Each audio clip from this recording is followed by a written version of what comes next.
So we're at 7878 North Meridian in Fresno, California. We have an existing water heater that's been leaking. You can see the corrosion down at the bottom of the tank. It's rusting out. Platform is saturated. Water down on the floor.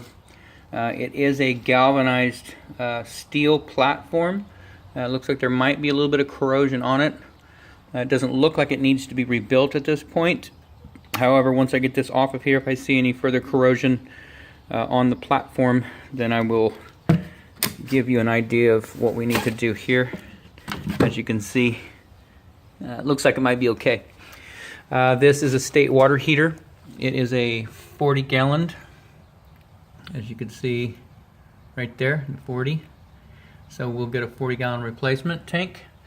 Up top, we'll go ahead and replace the copper supply lines with stainless steel, so you have a corrugated stainless steel supply line on the cold side. And on the hot side, we'll get the vent tied back in correctly. The new water heaters do not require a blanket, so there will be no blanket reinstalled.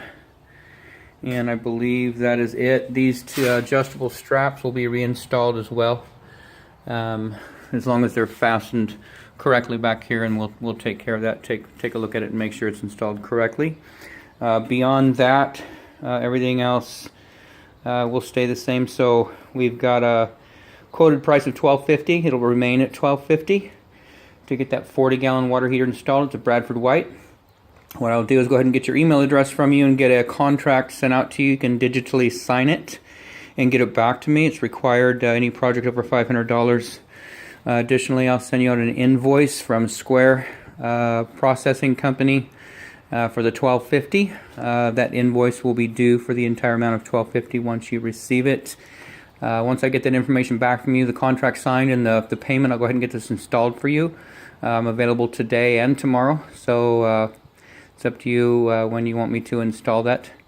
And that is it. Any questions, feel free to give me a call